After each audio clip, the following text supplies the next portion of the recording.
Jamie Gier is the Chief Marketing Officer at Dexcare.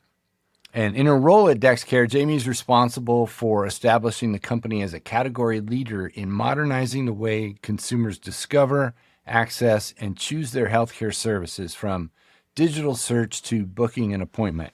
And she comes here today with 25 years of healthcare tech experience at several different companies. Jamie, welcome to Life Science Marketing Radio.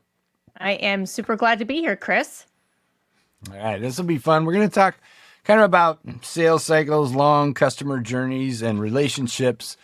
You have experience marketing very high value systems with long sales cycles. So talk about the customer journey and the kinds of things you think about to build relationships, particularly with new customers, both digitally and face to face. Well, I've been in this space for about 25 years now, Chris, and the buyer journey really hasn't changed a whole lot. It's changed from the way that we can engage and convert buyers into customers, but for the most part, the sales cycle has remained the same. It's very, very long. And so I've primarily focused on selling enterprise software where you have upwards of 8 to 10 different buyers. You have influencers that can recommend solutions. And during the course of a 12 to 18 month buyer cycle, you're having to figure out ways to keep people engaged and to make your brand memorable because you're competing with thousands of other vendors in the same space. And namely in healthcare, we sell into provider organizations. You've got maybe 1,000 providers that are part of your marketplace. And so if you think about the thousands of vendors going after the same buyers, you're constantly thinking of ways that you've got to break through and make sure that your message is getting through, being heard, and that it resonates with a problem you're hoping to solve for that health system. But that hasn't changed. The tools have changed in which we can now orchestrate different sales and marketing motions to make sure that we're reaching 10 different buyers in addition to all of the influencers that you want to bring along on the journey. And so you got to think about it in the terms of how do you keep them engaged and how do you make your brand memorable through those different moments in time as you are bringing them along, especially like in the case of Dexcare, we've been in the marketplace for 2 years. So not only am I marketing a product, I'm building a brand around the company. And so you're having to do a lot of heavy lifting, especially in the category in which we're in. And so there's a value exchange where you're educating the buyer as well as sharing with them how you're solving a problem that they have. Yeah.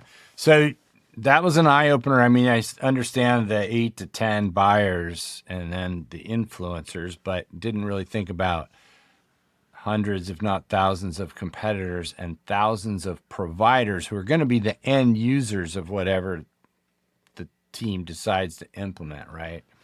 Right. And so the providers and the team probably bombarded with content messaging from competitors, right? So not only sticking out, but how do you stick out without being annoying? I'm just going to get right to it, right? I know. I mean, that's or it. overwhelming. Let's say it in a nicer way, right? Right. Well, I think you can't sell to this marketplace. You have to be a trusted advisor. You need to be providing value in terms of education. That's what they're looking for. They're looking for ways that they can be better at what they do every single day. They don't want to be sold to. If you're selling, you're going to be put right into their delete folder. And by the way, many of these health system executives, they're getting 215 emails a day. The first ones that are going to get deprioritized are going to be the ones from vendors who are kind of like vultures circling around and trying to get your attention. What has not changed about this industry in the 25 years that I've been in it, Chris, is simply it's a relationship business because the sales cycle is so long, because for the most part, vendors have overpromised and underdelivered on expectations of what their software can do. It's a referral business. So while we have tools, digital tools like email and paid advertising, which are important because there's a lot of different touch points, you got to be visible where buyers are. And sometimes that's in a digital realm. But the reality is your relationships, the relationships that you're building with these buyers, the word of mouth component where your customers hopefully are singing your praises, that they're referring you to other buyers, that's really simply the way to break through, is that, which gets down to making sure that you have happy customers and a product that works, because that's going to be your biggest demand gen engine. Yeah. So I love that. How do you tee those happy customers up, if you do, to tell the right stories to their friends about the problems you solve for them in a way that makes it really natural for them and easy to uptake on the other end? Yeah, so we spend a lot of time with our early adopter clients, and we capture the ROI that they're getting from the product. We ask them questions: how is it going? What value are you deriving from this? Because we don't know what we don't know. And we simply ask them, would you share this? And if they're happy, if they believe in you, if that trust is there, they will be willing to go out and endorse your product. They won't do it all of the time if that product does not work. But if they're seeing value and you've simply made their lives better, then they will be your greatest referral network. Nice. So let's talk about tactics that you measure and the ones you don't. And how do you put a value on and sell to the CEO and CFO the things that you can't measure? Right. I'm always interested. I know. And I think we've gotten into this trap of, if you can't measure it, then it's not worth doing, which is a huge mistake, especially in health and life sciences. It's a mistake because you need to be where your buyers are, and you can't always measure that. So here's a perfect example. We spend time in doing PR. So we're on podcasts, kind of like yours.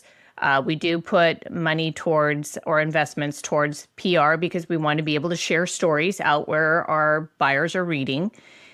We had an inbound request come in, and it was with a very prominent health system. And in our form fill, we always ask, where did you hear about us? And this person indicated that they heard us on a podcast and they read an article about us. Now, those are two things that are very difficult to measure unless you just simply ask somebody, how did you hear about us? But if I didn't have a traditional way of measuring the hard ROI, then I would not invest in those channels. But we know that they work because we know that people listen to podcasts. We know that they read because they're trying to get educated. And so we do spend effort there. Those are the best ways that I can prove out that the things that are difficult to measure, we should still be doing. And so we can't fall into the trap that everything has to be around email marketing and everything has to be about paid media. I mean, it's just a huge mistake in this industry, as we all know. If you've spent time in it, you just know that. I think that there's other kind of traditional ways that we engage with our buyers, like trade shows and events. There's ways that you can measure the activity there, but how do you place a value on the meeting that you had with the chief digital officer of a major health system and the outputs from that? That's challenging to do, but we know that it has a lot of merit and a lot of value. And so I just simply base my metrics on implied attribution, because we know those channels work. And then, yes, the other things that we can measure with a high degree of precision, but they're only, a touch point in a moment of time, and that time spans 12 to 18 months. Right. So a couple of observations there. One, I think if I know what you're talking about, the form fill, because we've talked about Chris Walker before, it's not a drop down. Are you using drop down, or do you say, you tell me, write it out, how you found us? Yeah. Tell me. Can't be a drop down. It's got to be a tell me. Yeah. And then where was I going with the other one? Oh, just thinking about the things that you can measure, like, digital ads and emails. Those are the very same things that are the easiest to skip, delete, move past. Whereas if someone tells you they read an article, went to a podcast, that was them. They had to put some effort just to get there, right? They chose that. as Right. opposed to it's an opt-in as opposed to an opt-out in a sense. Well, it's you would consider it to be high buyer intent because they Yeah. took the time. They took time out of their day to listen to what you had to say in the case of a podcast or to read the article about how to do better in a certain area. They took the time to do that as opposed to quickly looking at an ad. But I'm not dismissing the importance of paid media and email and some of those other ways.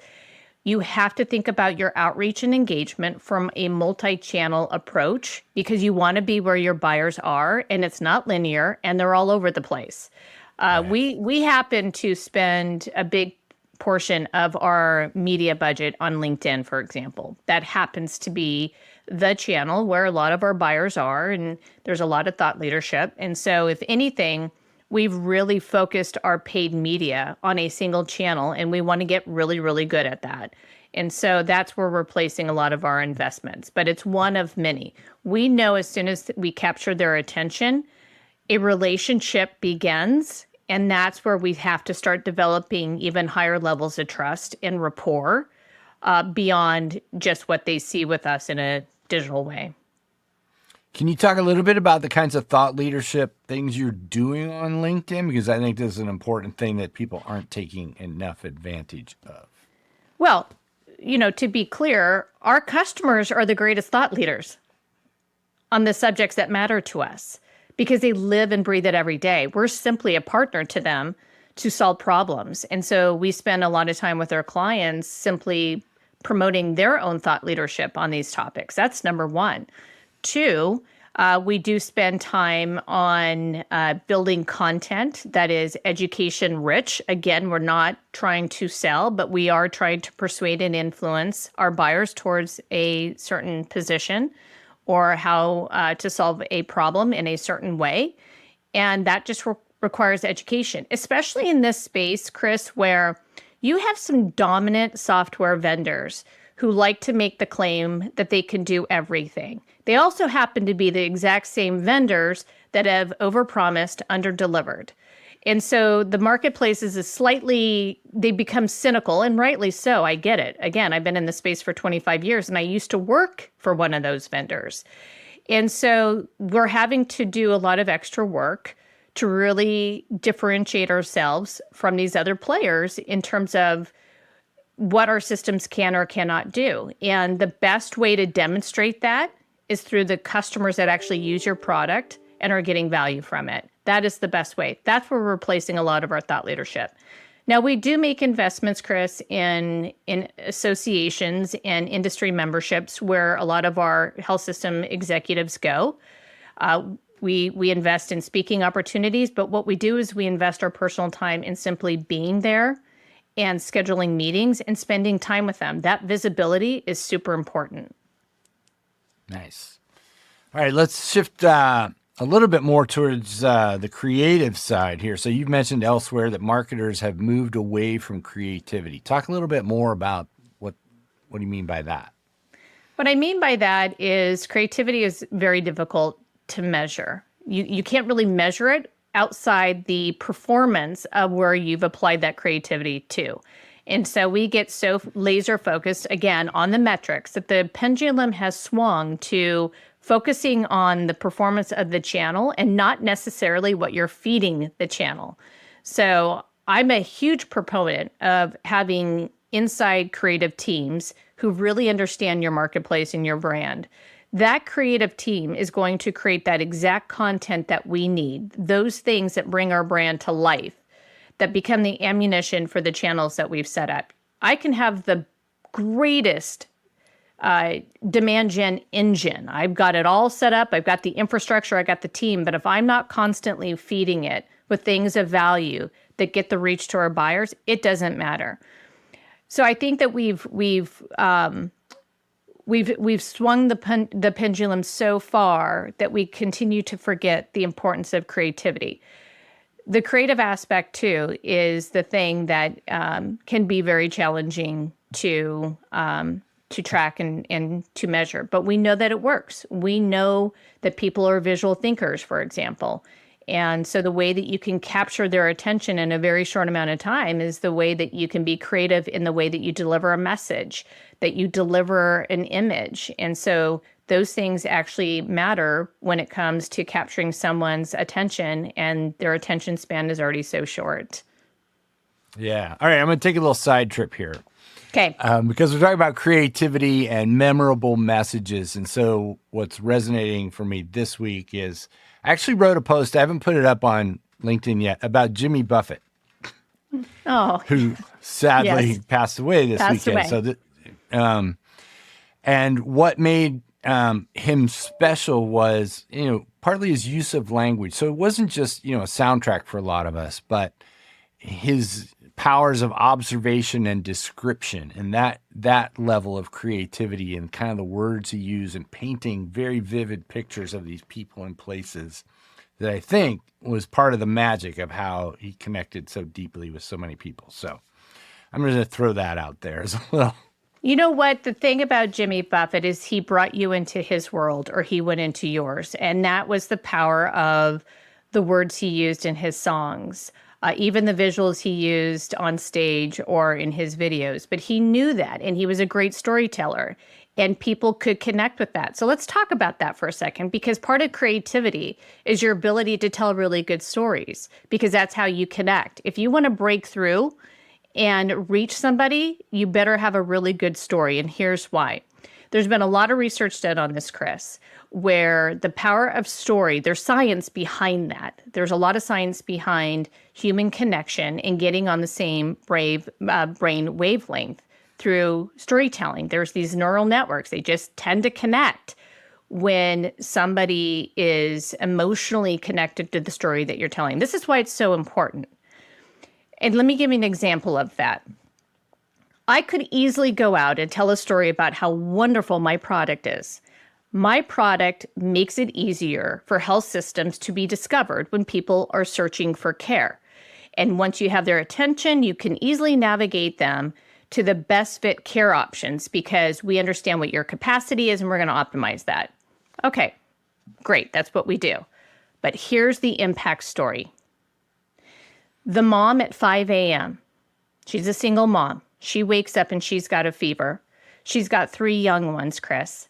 But she doesn't feel well, and the last thing that she wants to do is to get those 3 kids dressed, packed into a car, and on the road to urgent care. What she wants is the convenience of being able to do a virtual visit so she can stay at home and not worry about the children, and she can get access to a doctor immediately. That's the story. That's the single mom who wants the ability to quickly search, make an appointment, conduct a virtual visit, so that she doesn't have to pack up 3 young kids who are probably crying and doing all sorts of things. She just simply wants to feel better. That's the power of the story.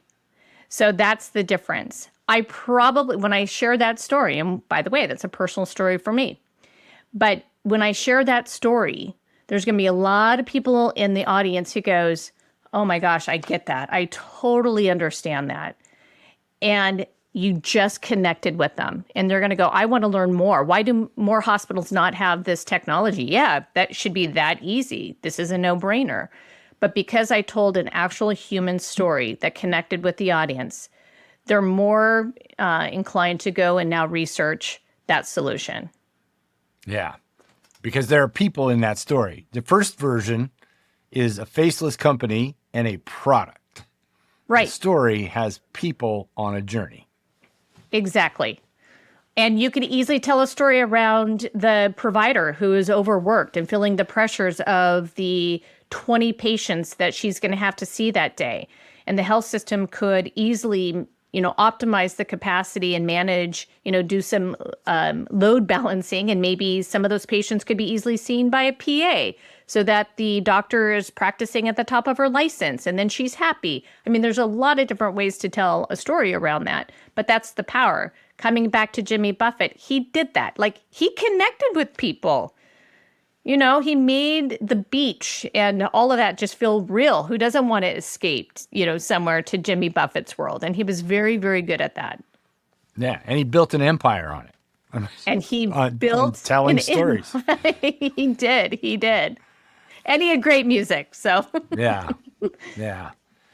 So, all right. So along those lines, but a little left turn here. I know we both value artists and writers. How have you experimented your team with ChatGPT or other generative AI?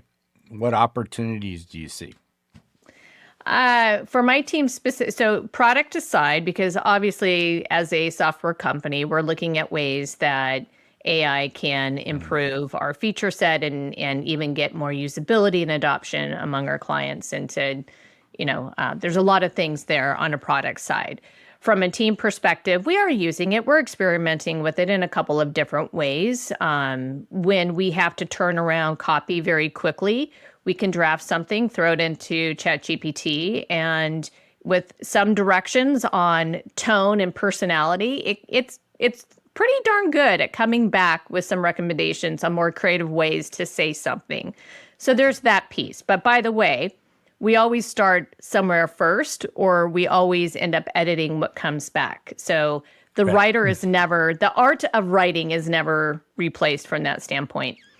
We are actually looking at technology as part of our MarTech stack on the use of AI to simply become more efficient and productive as what we do as a team, especially because we're a small and mighty team. And so we're exploring different technologies simply for that reason.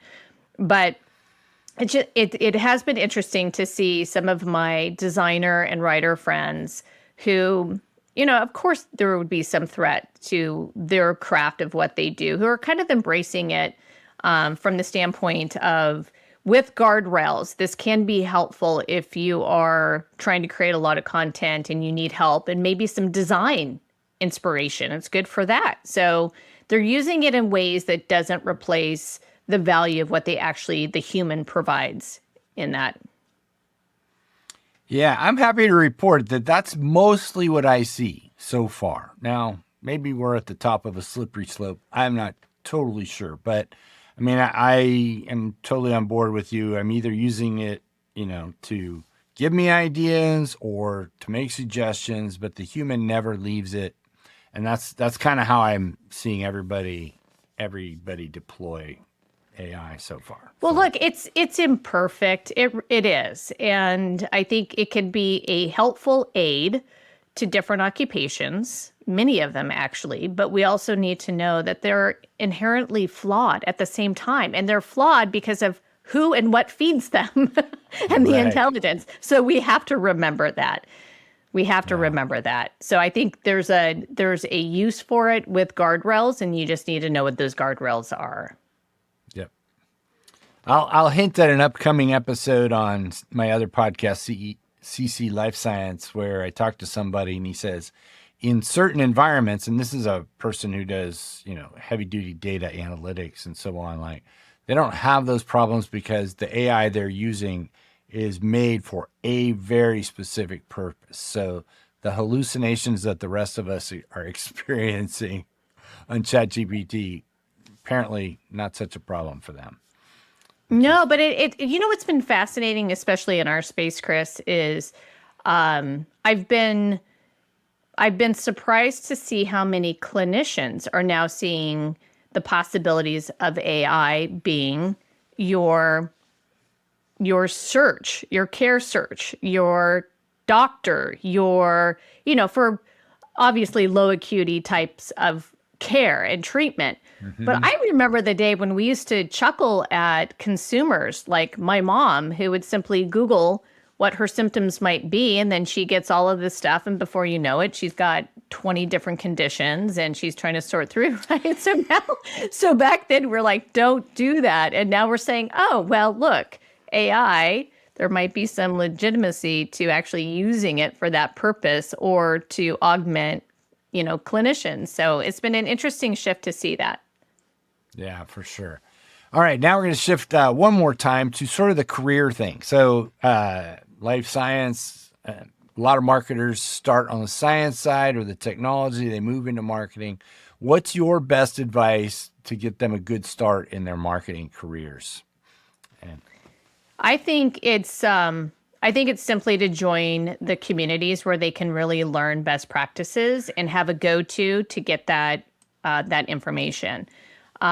The other is, and so I belong to a lot of communities, and I didn't start out on the tech science side in terms of being a software developer, engineer, or a scientist.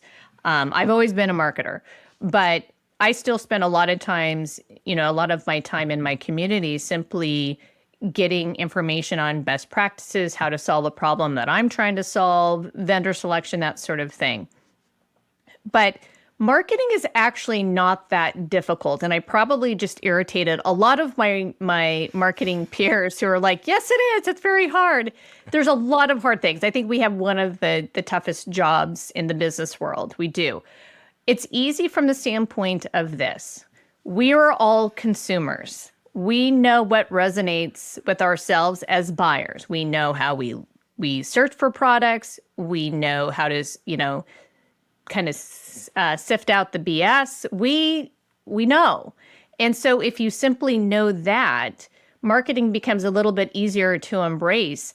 What's a good message? Where do I go to search? How do I want to be taken care of as a customer? We all know that. We spend so much time doing Google reviews and stuff because we either had a good experience or we didn't. And those are our buyers as well. And so if you just know that and you know the basics of what a person looks for in a product, how they want to be taken care of as a customer, it makes it a little bit easier to get into marketing. But your communities are really important because that's where you're going to go to get answers when you might get stuck. Yeah. All right. So let's finish with the one thing you told me last time we spoke about marketers interacting with their internal customers who may be scientists or doctors, because I think this is really important. This is important, and it gets to that topic that a lot of different groups are talking about, and that's imposter syndrome. And I actually brought this up in a different conversation that I was having. So I started my career. As I mentioned, I've always been a marketer. I found the thing that really fuels me, and I feel very blessed that I found that. I've always been marketing in the healthcare space and in the technology space. And so because of that, I've been in close proximity to very, very smart people who have advanced degrees. They could be a doctor, it could be a scientist, it could be an engineer, but I've always been in close proximity. These are very, very smart people. So it's easy to naturally have imposter syndrome in terms of what I do versus what they do. Like they're actually building things that are making a difference in the world and in our communities. But I was reminded by a CEO when I had this conversation, this was kind of midway through my career, and he simply said to me, but Jamie, your role is to take all of those ideas and those products to market because that's what they don't know what to do. So they can create the best product, but if it sits on a shelf and collects dust, it never gets out there to be used by people for the benefit of humanity, then it doesn't matter. Your job is to make sure that people discover that technology, start using the technology, and they get the benefit of it. That's really important. And there is an art and there is a science to what marketers do. There simply is. And it's a skill. So going actually back to the scientist or the technologist that wants to get into this field, there are some skills and expertise that you have to have because you don't want to get so enamored with your product that you miss how to actually deliver it in a way that people will want to embrace it. Yeah. Here's what I was saying why you said that. Like those people that you say are really smart, which is part of the reason why marketers might be intimidated. They're smart in a different way. They're building things based on physics and chemistry where there are rules that are well understood. You're telling stories, or marketers are telling stories and making connections from my brain to your brain in a way that's not well understood. But I mean, that's the practice, the art part of it that is, I'm sure there is science under there. Maybe we don't understand it as well, but okay, but there, yeah, and there is science, and I hope when I say you're surrounded by really, really smart people. Well, marketers are too. What I mean by that, and I think you kind of hit on it, is you have people that are highly specialized in a field that requires advanced knowledge and advanced degrees. It's highly specialized. And that can be intimidating. But to your point, there is a science to what we do too. And I gave an example earlier, which was simply this. There's a science behind how you tell a story that actually has to do with physiology. It has to do with hormones. It has to do with lots of different things in terms of how people respond and engage with another human being. That is science. And the way that you deliver a story, which is a creative component, that's the best bridging of it. But if you know those things about psychology, physiology, and all of the things that make us human and want to listen and embrace, that is, you have to understand human behavior to understand how to do really good marketing. Right. I just hope that that message gets through, that it should be empowering to marketers to not be intimidated by people who have advanced degrees, who studied something for a long time and acquired their skills just in a different process, really. In a different process. But what those engineers and those scientists and those clinicians do not have is the knowledge and the skills for how you actually go to market with a product and idea and get people to want to use it, adopt it, and get benefit from it. And that is our superpower. That is our superpower. And without it, nobody gets paid. And no one gets paid. And companies don't grow. And they don't scale. Exactly. So you have a lot of CMOs who now position themselves as growth CMOs because they know that. They know that growth comes through the art and science of what we do. Nice. Awesome place to finish. Jamie Gier, thank you so much for your time today. This has been a blast. Thank you, Chris. I loved being here.